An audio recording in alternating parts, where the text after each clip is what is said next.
Today I want to talk about how to close out 2019 and start 2020 with a really strong initiative so that you can actually accomplish your goals in the year ahead.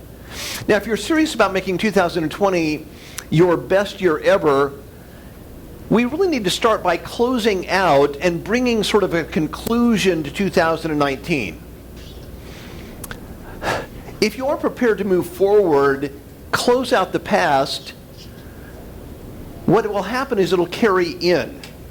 So to bring a conclusion to 2019, you've got to reflect on what happened and say, okay, this is how the year turned out.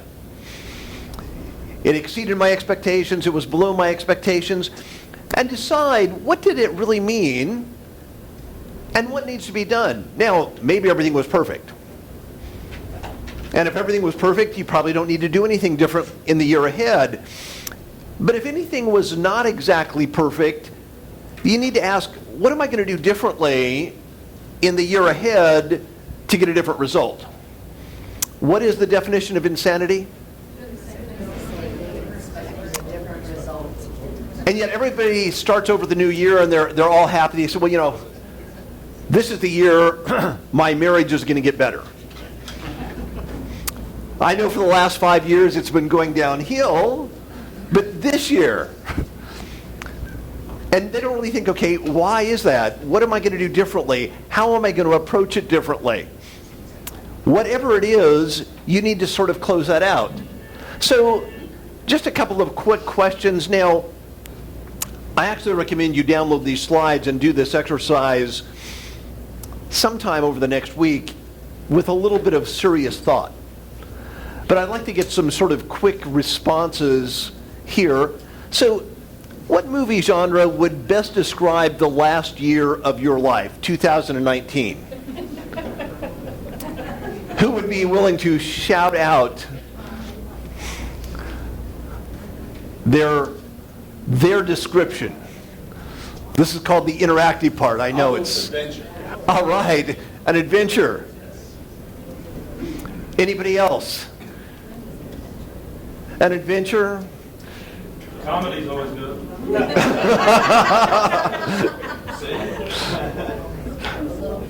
So I really want to think about this last year. You know, how did that turn out? Then, thinking about 2019, what are 2 or 3 themes that kept recurring in your life? Anybody notice any patterns or themes? Maybe Groundhog Day around the database. It's like I can't seem to get it forward. You kept having disruptions in my course. Never enough time to get everything done. So time is always an issue. Overwhelmed. Anybody feel overwhelmed? Anybody ever feel like they just never had enough money this past year? All of you did? Okay, just... So what are the themes that you noticed in last year?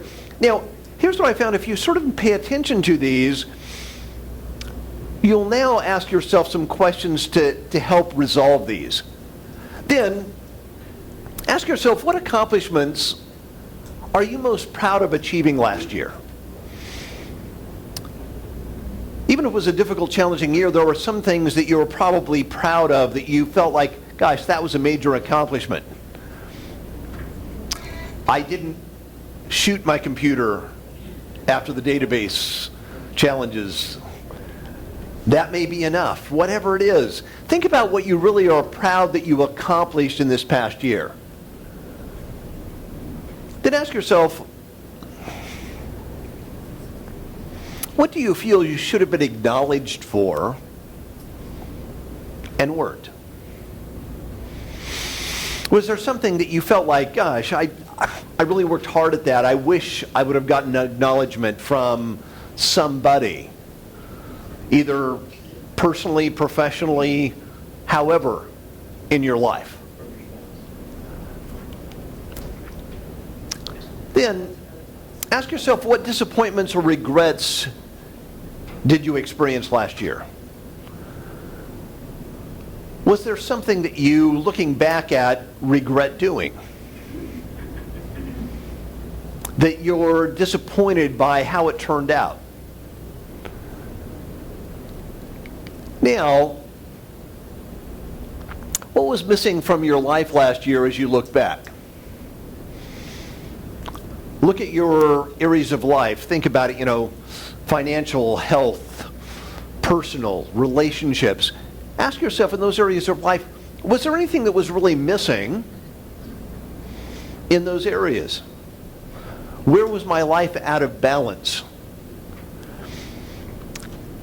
Now, the reason you need to go through and ask these questions is that you can now bring a conclusion to 2019. I actually recommend that you write a summary of the year. Jim Rohn said, Greg, at the end of every year, if you complete it and you bring a summary, and he said, now in your journal, write a summary of what you learned, what you took away from, what you regretted for the year. And he said those summaries will become incredibly valuable over time if you are willing to sit and take the time to do that. Now, why do you think they're going to become valuable over time? It's harder to see clearly when you're in the midst of it. And how many of you find that 2 or 3 years later, exactly what happened starts to become a little clouded? He said by capturing it, getting it down, he said you'll have a much better reflection of your life. You'll be able to learn much more effectively where you want to go and change and evolve. And he said the real key is to ask yourself, what is the major lesson did you learn last year? Jim said that every year there was something that we needed to learn. And he said, so think about, what did you learn last year? What was the takeaway? And he said, try and break it down into small little things that you can really understand. Here's the major lessons that I learned.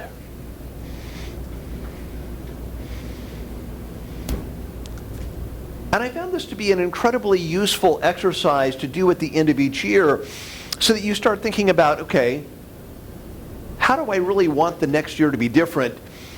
And if we just focus on what we want the next year to be different, what I find is we tend to repeat ourselves.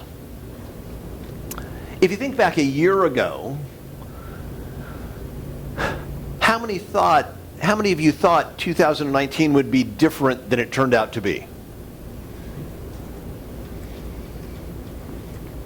Some of you are just not going to participate no matter what. It's okay. But if you break it down, it makes a huge difference. So now here's the key. We have a decision to make. We can let our past determine our future. Or we can sort of bring clarity and closure to what has happened and realize that your past does not determine your future. Does what happened in 2019 have to dictate what's going to happen to you in 2020? So you have a choice. You can say, I want to tear up the old script and write a new one. Here's the magic. We are human beings. And anytime we want to, anytime we make that conscious decision to say, I want to be different going forward, we have that choice. We can tear up the old script and write a new one for ourselves. We are not like ducks. Ducks do what in the winter? Fly south. Why? The genetic code says this is what you do. You fly south. We are human beings. We can tear up the script. We can say, listen, I know it's winter, but I'm going to fly north. I'm going to do whatever I want to do. I'm going to make the decision. But it is a decision to not let the past determine our future. Oftentimes we will get caught up in this saying, well, this happened in the past, so that's got to happen. No, we can change it.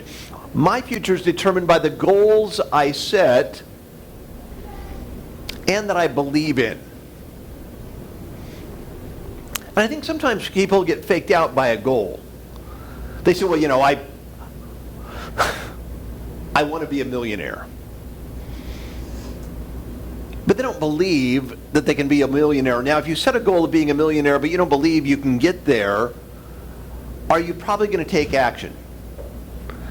So first thing you have to ask yourself is, am I going to set a goal that I truly believe in, that I am committed to?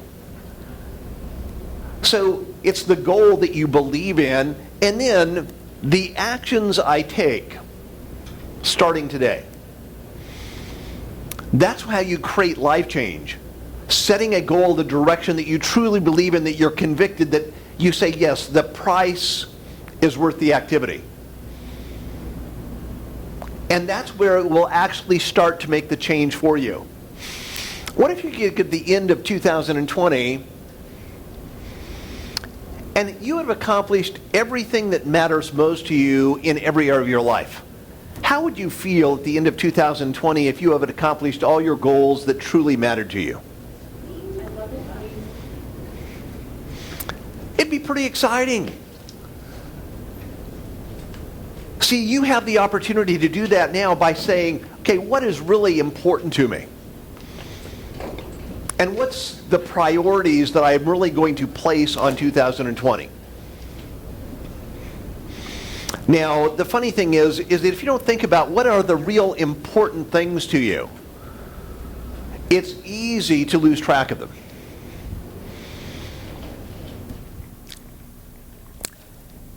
And there's always an interesting balance between what you want to do and what you seem to get sucked into doing. Everybody says, well, you know, I really want to have a great relationship with my spouse, with my kids.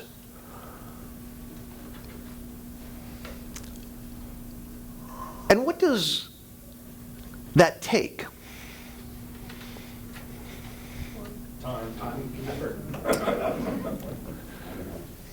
See, and here's the interesting thing. Here's what I found. Most of us say, well, I don't have time to really work on my relationship.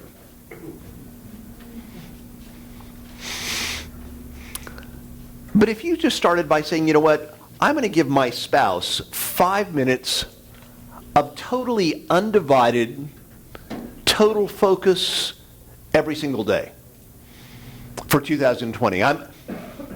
Now, I promise you're spending 5 minutes with them every day. So is it going to take you more time if you give 5 minutes of undivided, focused attention to your spouse every day? No. No, it's going to take your commitment to being fully what? Present in those 5 minutes. Now, are there going to be times that you're going to wake up and say, I don't feel like giving my spouse 5 minutes? But those are the times you get to decide, what's more important to me? Wallowing in my little self-pity right now, or developing the relationship I want?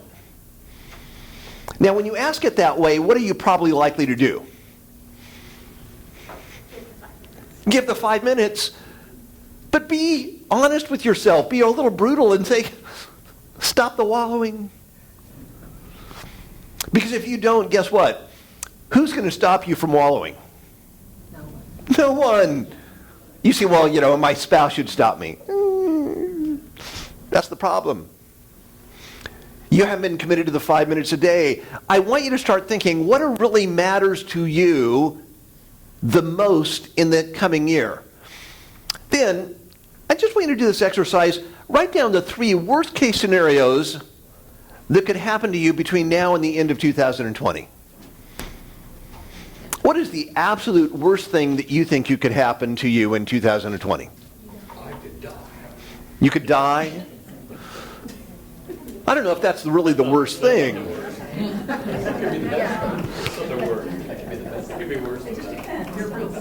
How about you get sick? You could get injured on your face and be incredibly hideous. Everybody around you could die. People say, well, Greg, why are you thinking about, all the things that could go wrong? I could lose my real estate business, I could get divorced, I could do all these things. But I really want you to think about it. Now, if we think about the worst thing that could happen to us, it actually starts to give us some appreciation for, one, our life is not that bad right now compared to the worst thing that could happen. Then write down the 3 best case scenarios that could happen to you. And I want you to think about it. What are the three scenarios of things that you think would be wildly good for you? And come up with a couple different scenarios.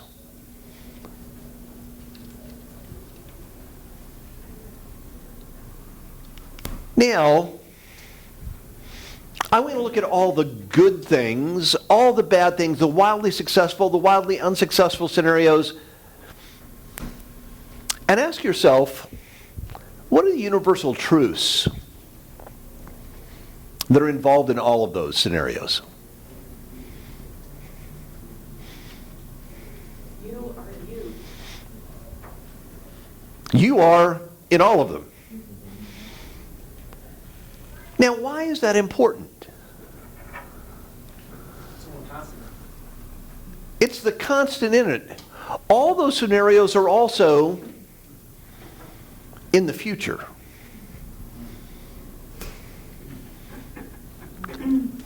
All of those things, the worst thing that could possibly have happened in your mind, the best thing, they're all in the future. None of them have actually happened.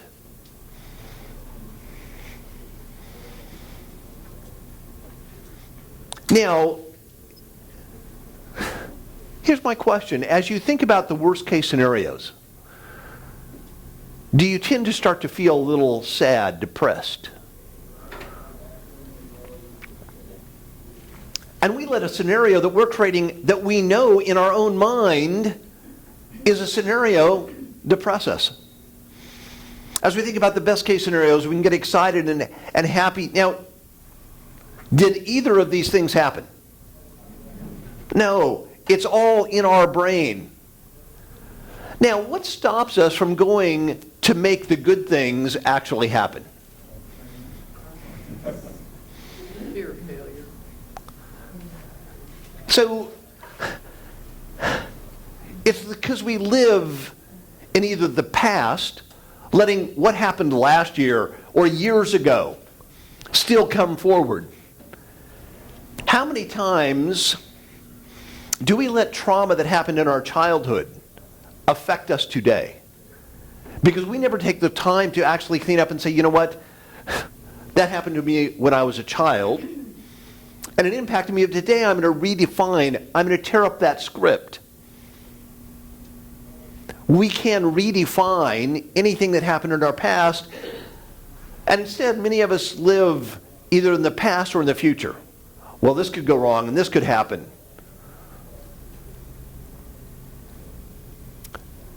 How many of you have found that in your life you've worried about a lot of things that actually never did transpire? So here's my question. For all those worries that happened about things that didn't transpire, was that time well spent? So here's my question. Why would you worry about anything? How hard do you have to worry to change something in the future? Roughly. If you worried hard enough that you sweated blood, made yourself sick, gave yourself a heart attack, would that change something in the future?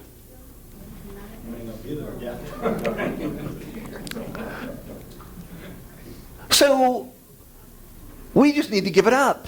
And instead of looking at the past or the future and say, how do I get rid of the anger, disappointment, the fear that I have about things that happened in the past or something that could happen in the future?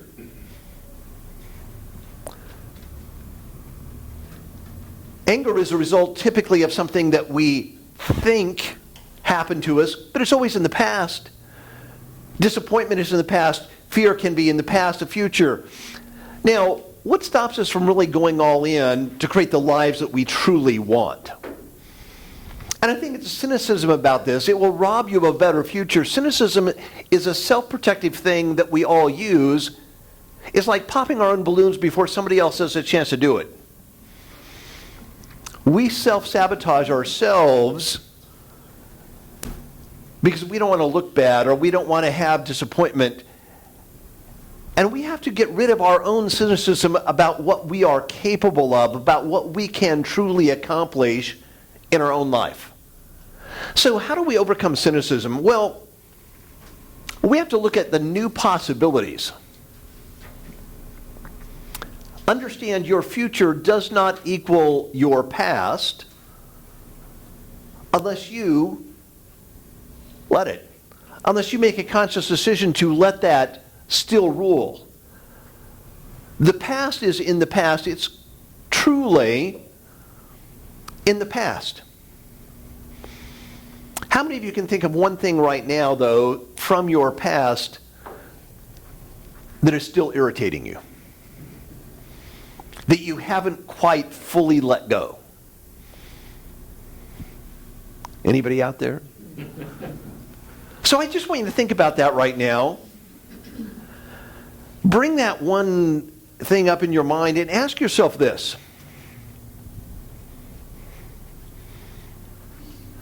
What will it cost you in 2020 to not let that go?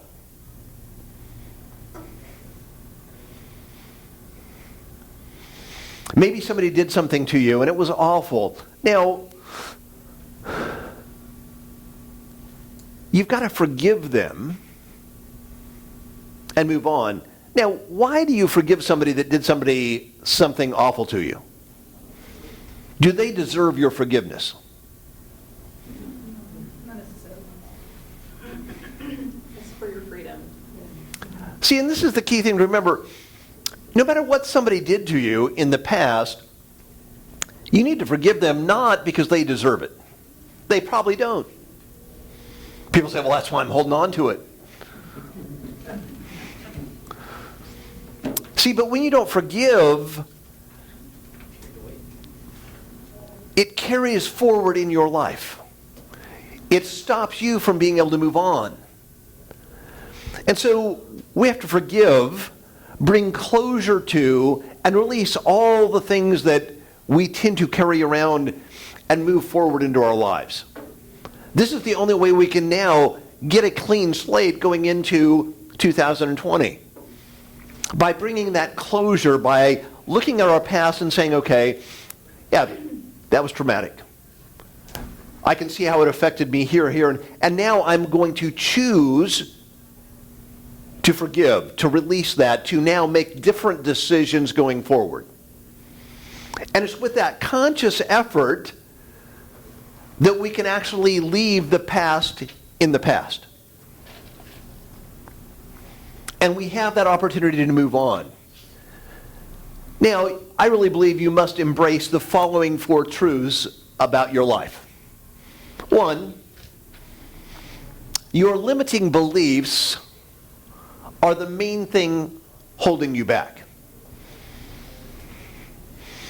The beliefs about, gosh, if you grew up where I grew up, you got the education, you had my parents, you had this. We have all these limiting beliefs that tend to hold us back. And yet, I have a feeling that there's a lot of people on the planet that had much more difficult, much more challenging past than you that have gone on to do remarkable things. So we just need to understand it's our own limits in our own brain that stop us from moving forward. How many of you agree that your limiting beliefs tend to hold you back? So we just have to say, gosh, I am tired of letting my own beliefs, it's my own mind, stop me from moving forward. The second thing I really believe is that you are more capable than you believe you are.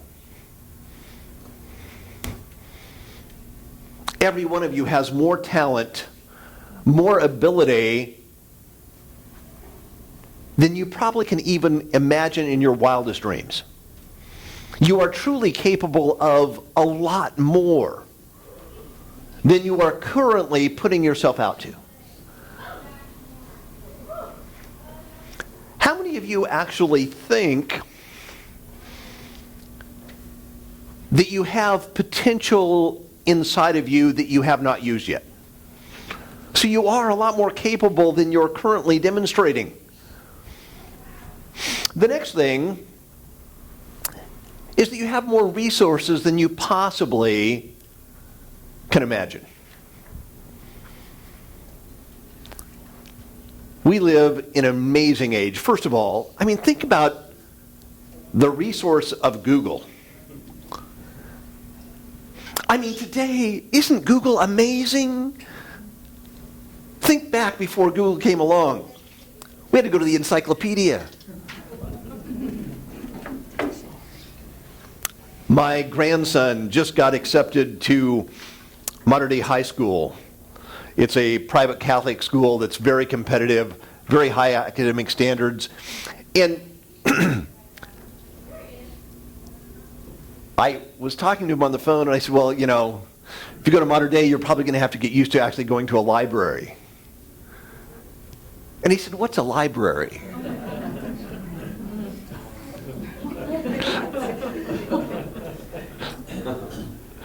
"13. And libraries are a thing of the past because why? There's Google. It is totally amazing what we have. There's more resources. And what do you think stops us from utilizing the resources we have around us?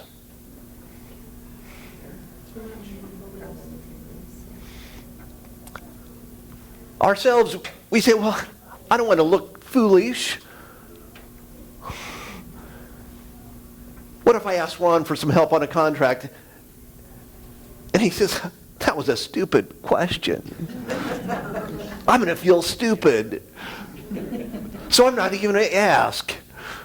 You know? He'll be little. We let our own imaginations get our own way of going and actually tapping into the resources that we have. We have people in our lives. People that care about us, people that we love, people in this office, people around that are more than willing to help, but we don't tap into it because we can't imagine, gosh, what would happen if they actually helped. So tap into those resources that you have around you, and there are more around than you can possibly imagine. Then focus on what you can do right now that will move you towards a positive outcome. If you can get in the habit of asking yourself, what can I do right now to help this situation? To move myself forward? Unfortunately, many of us find a difficult situation and we start to, gosh, why did this happen to me? Has asking why this happened to you ever helped you?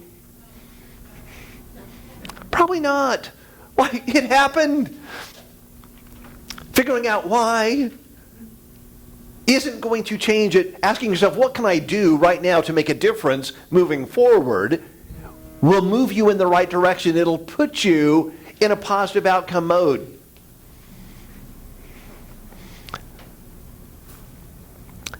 And I know our brains want to understand why.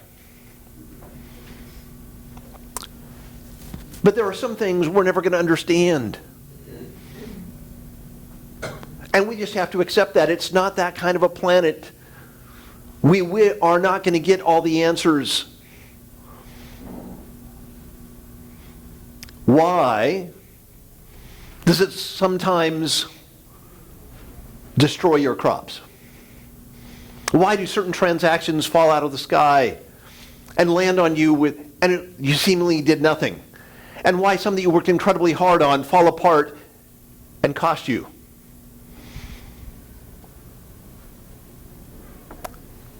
If you spend all your time trying to figure out why those things happened, guess what? You're never going to move forward. You're not going to take the positive outcome. So what you really need is clarity as to what you want your life to look like and why that's important to you.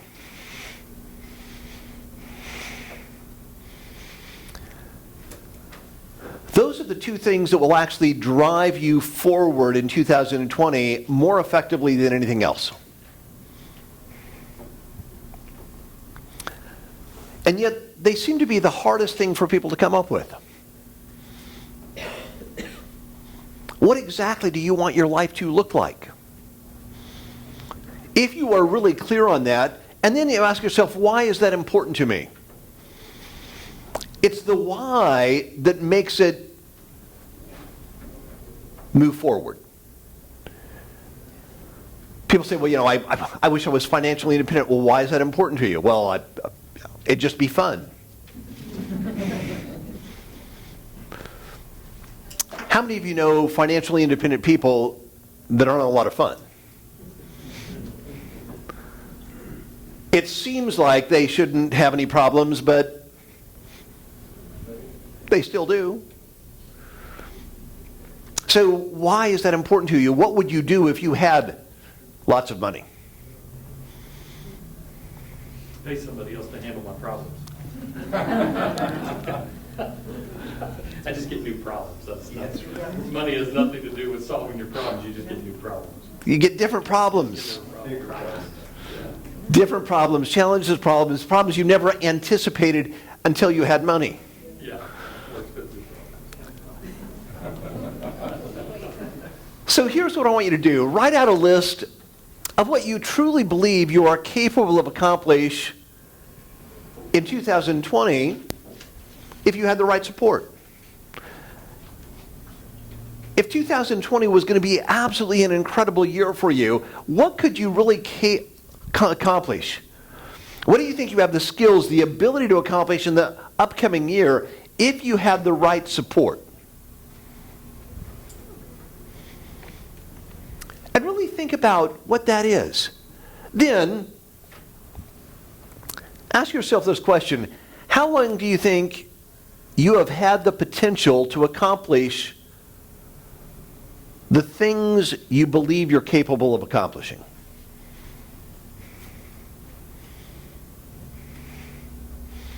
Born with it. What? Born with it. You were born with it. That potential was there all along. All you have to do is open it up and let it out. Tap into it and let it go. For each area that you have more potential, write out a list of everything that you believe is stopping you from tapping into that full potential. And be brutally honest with yourself. Look at the items that you feel are holding you back and understand those are your limiting beliefs. People say, well, you don't understand. It's my lack of education. It's my spouse. It's my kids. It's my team leader. It's my whatever it is. Can't be the team leader. Those are the things that are now your limiting beliefs that are holding you back from accomplishing what you're truly capable of. Ask yourself, today, are you willing to give up or at least reconsider the beliefs that are holding you back? Are you willing to say, well, maybe that is a limiting belief? Maybe I should just consider giving it up for a little while, or at least 2020. If you gave up all your limiting beliefs for 2020, and at the end of the year nothing good happened, do you know you could go back to taking them up and say, well, I want to believe them all again? So what do you actually have to lose by giving them up for a year? See, I want you to think about what you're doing that stops you. The first step into tapping into your full potential is to accept total responsibility for everything in your life. Now, this is the first step into true maturity and the ability to make things happen. When we take total responsibility for everything in our life.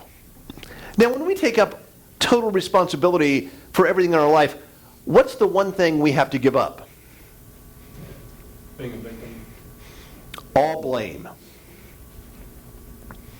We can never blame anyone again for anything. Now, this is a hard lesson to learn. But most of us live our lives blaming everything else out.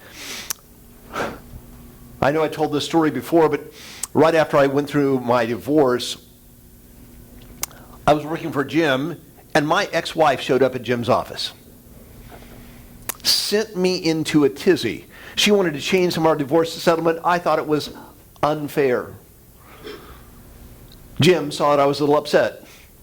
Called me into his office. He said, Greg, just out of curiosity, how long do you want to give her power over your life? I said, not another minute. He said, well, from my perspective, she's got total control over you right now. I said, well, it's not fair. She wants to do X, Y, Z. He said,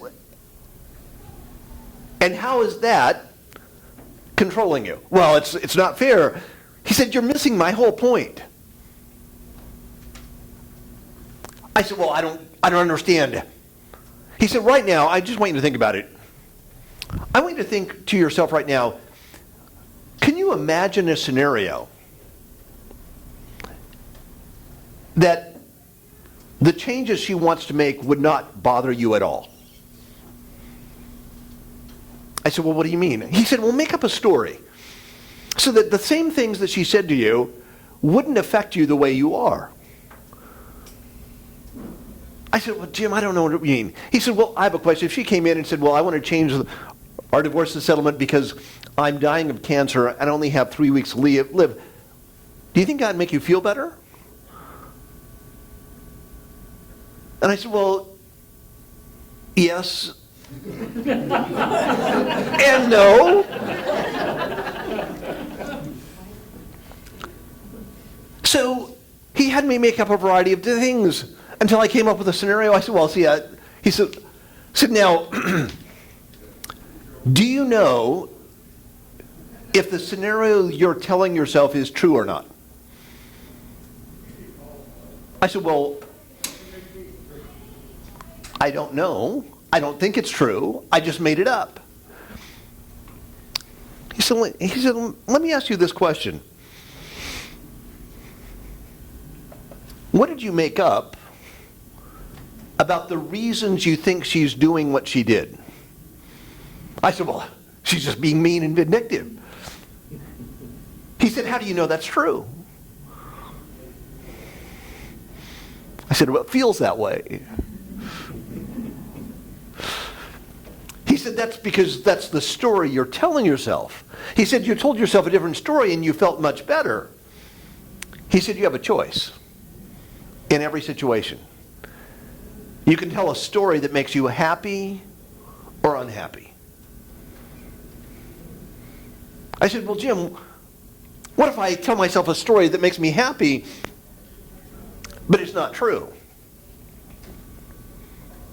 He said, well, now you have a choice.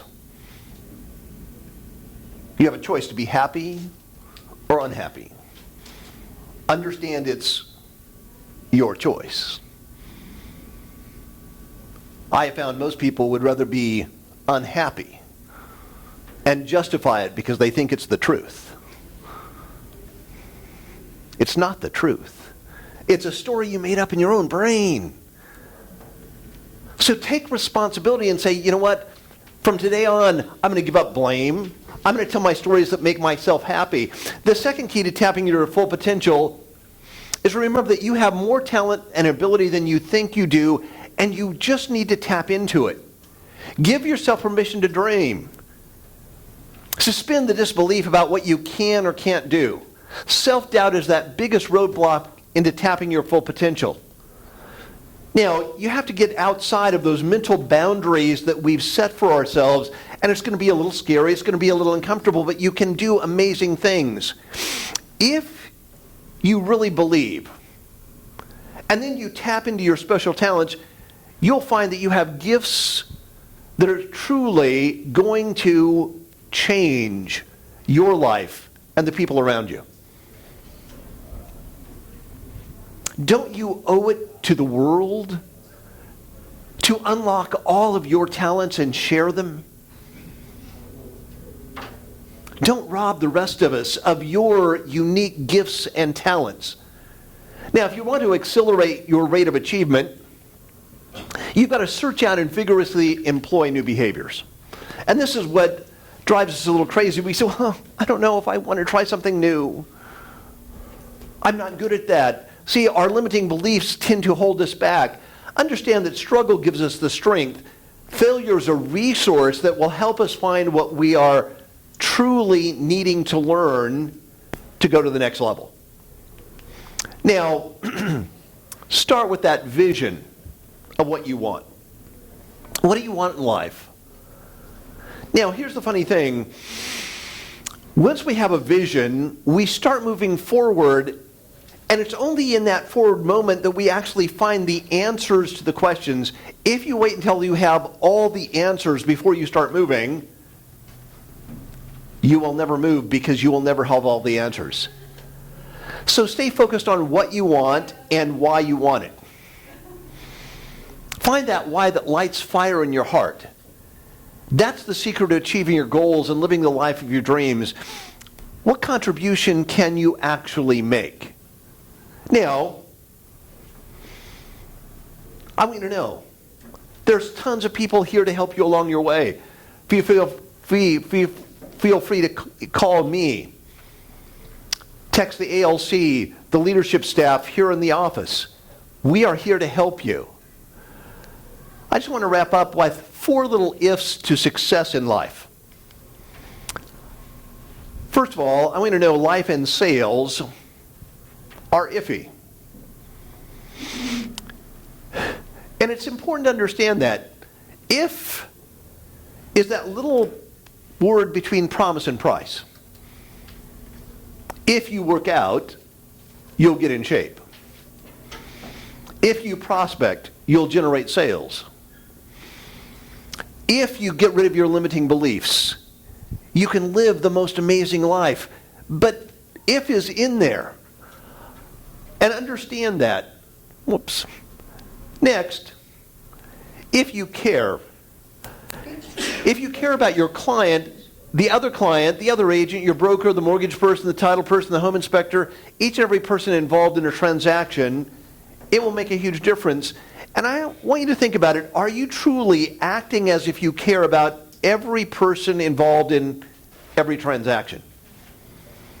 And if you're not, you really need to get in touch with the fact that you do need to care about them. Then understand your service will be judged great only when you touch your clients emotionally. You can do everything perfectly.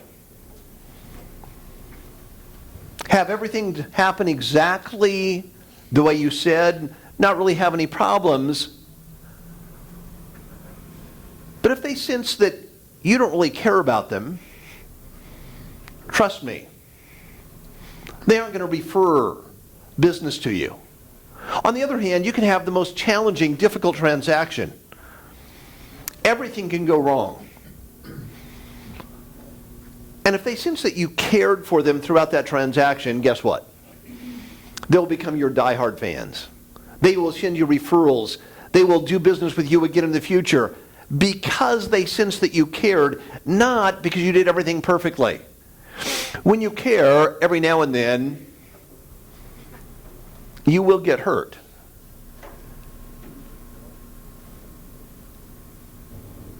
And people say, well, that's why I don't want to care, because if I care too much, I will get hurt. That's true. Now, if we put ourselves out there and let somebody break our heart, what gets us through that?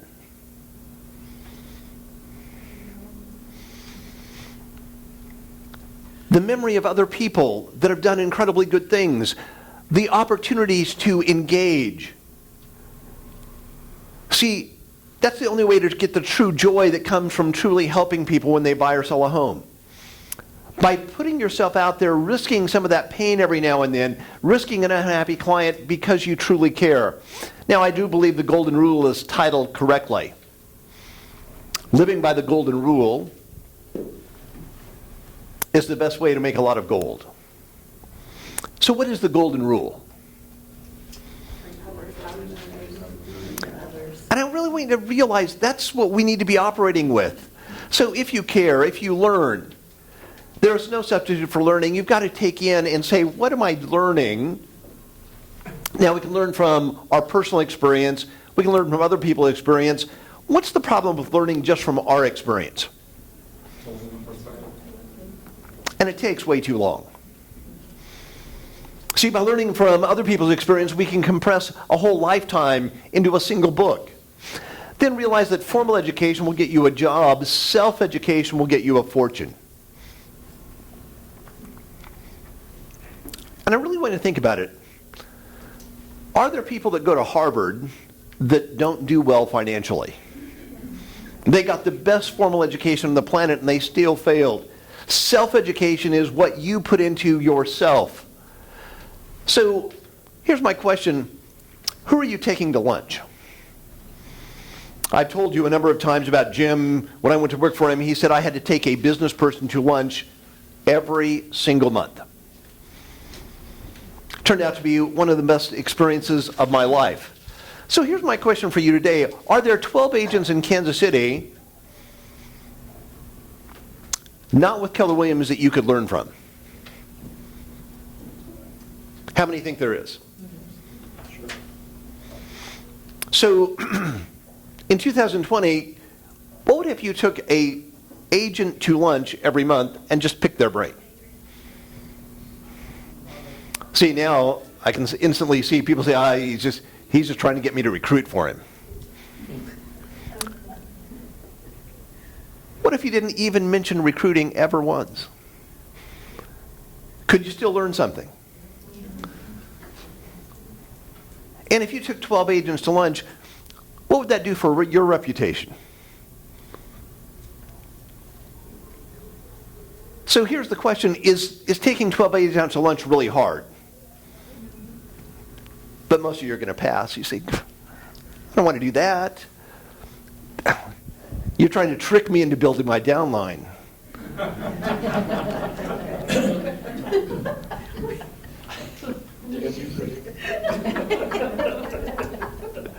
See, capture good ideas will come your way. Keep a journal. Remember that rarely does a good idea interrupt you. So you want to make sure that you are capturing ideas. Your true priorities are revealed by what you do each day, not by what you say your priorities are. To really accomplish what you want in 2020, you need to have a written, detailed game plan for your success. Now, you need a blueprint to build a house before you build it. What do they say is the difference between a really great quality blueprint and a poor quality blueprint? Detail. It's the details. Doesn't your real estate business deserve a blueprint?